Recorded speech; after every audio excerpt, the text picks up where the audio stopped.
di sini saya Nadira Iftinan dari kelompok 1 akan mempresentasikan tentang filsafat. Yang pertama, pengertian filsafat. Pengertian filsafat sendiri ialah kajian dan pemikiran yang menyeluruh terhadap suatu pemikiran, kepercayaan, dan sikap yang menjunjung tinggi adanya kebenaran melalui analisis dasar untuk menciptakan kebenaran, pertimbangan dan kebijaksanaannya untuk menjelaskan suatu kajian atas objek filsafat. Baik, yang kedua adalah objek filsafat. Objek filsafat terbagi menjadi dua. Yang pertama objek material dan yang kedua adalah objek formal. Objek material ialah mengkaji tentang segala sesuatu. Artinya di sini segala sesuatu ialah Tuhan, alam dan manusia. Dan yang kedua adalah objek formal. Objek formal di sini ialah mengkaji tentang hakikat segala sesuatu. Artinya segala hakikat di sini ialah kebenaran dan tidak terjadi secara kebetulan. Baik, yang ketiga adalah struktur filsafat. Plato sendiri telah mengurai susunan filsafat menjadi 3. Yang pertama ialah dialektika. Di sini membahas tentang pengertian umum atau ide-ide. Yang kedua ialah teori nazar. Teori nazar di sini membahas alam, matematika, dan metafisika. Dan yang ketiga adalah praktis. Di sini mencakup tentang perilaku manusia seperti perbuatan manusia, seperti akhlak, berpolitik, dan mengelupas tentang seni atau keindahan. Assalamualaikum warahmatullahi wabarakatuh. Nama saya Muhammad Zilan Taufiki dari kelompok 1 kelas Hukum Tata Negara A. Di sini saya akan menjelaskan tentang asal mula filsafat. Akan saya mulai. Filsafat adalah induk dari segala ilmu, mother of science. Dapat diartikan bahwa filsafat itu adalah induk dari segala ilmu yang bersifat teoritis. Kemudian filsafat sendiri lahir pada 2000 tahun silam pada zaman Yunani kuno. Kata filsafat sendiri diambil dari bahasa Yunani yang berbunyi filosofia, terdiri atas dua kata, philo dan sophia. Philo sendiri berarti cinta dan sophia sendiri berarti kebijakan. Sehingga arti filosofia sendiri adalah ingin mengerti secara mendalam tentang sesuatu atau mencintai kebijaksanaan.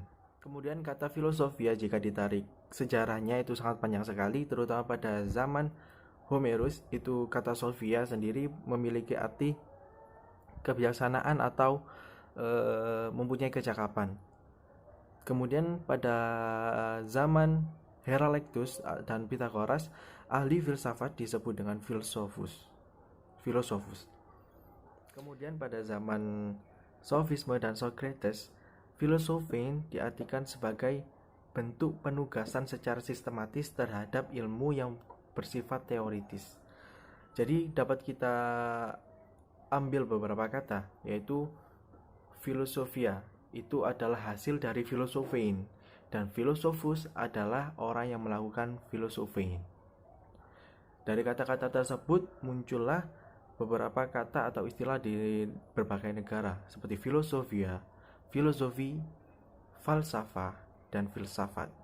Untuk Arab sendiri menggunakan kata ulumul hikmah atau ilmu hikmah yang dilakukan oleh seorang hakim. Itulah asal-usul dari filsafat.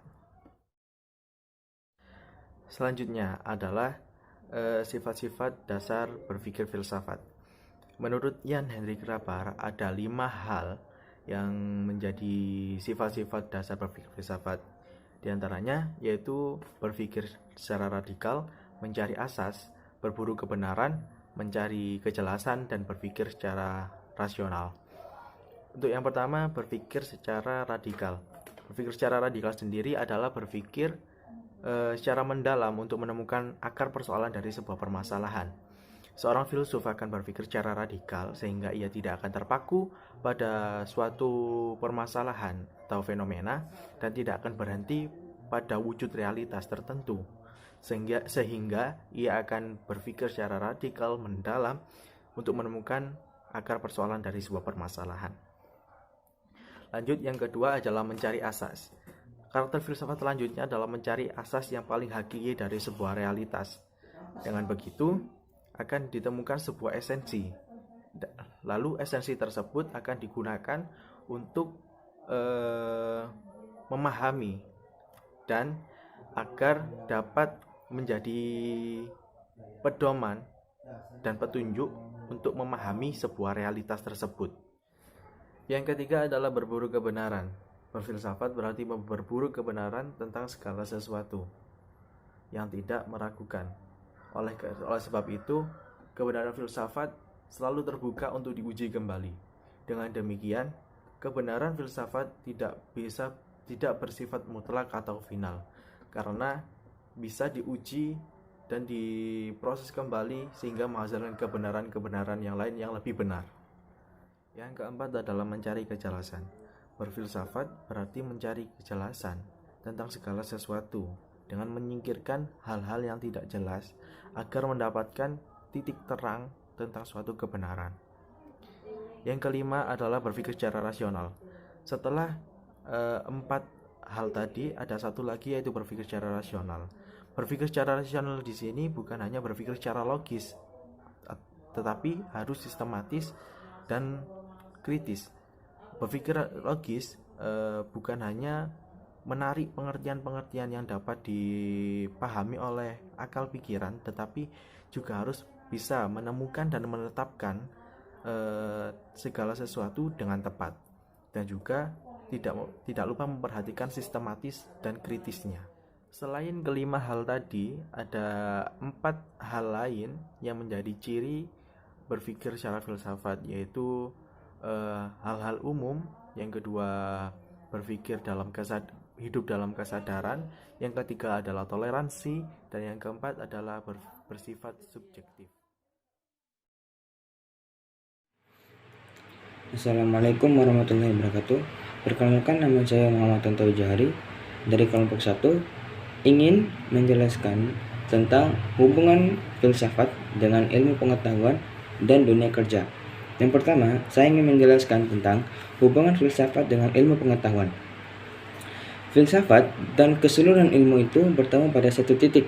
Titik itu adalah semua yang ada dan yang mungkin ada, yang disebut dengan objek material. Akan tetapi, ilmu dan filsafat tetaplah berbeda, dikarenakan berbeda pada objek formanya.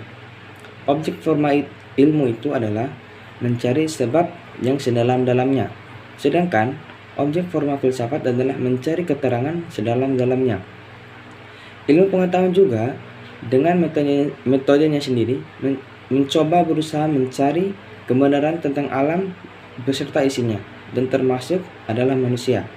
Kemudian, filsafat dengan caranya sendirinya juga berusaha mencari kebenaran, baik kebenaran tentang alam maupun tentang manusia.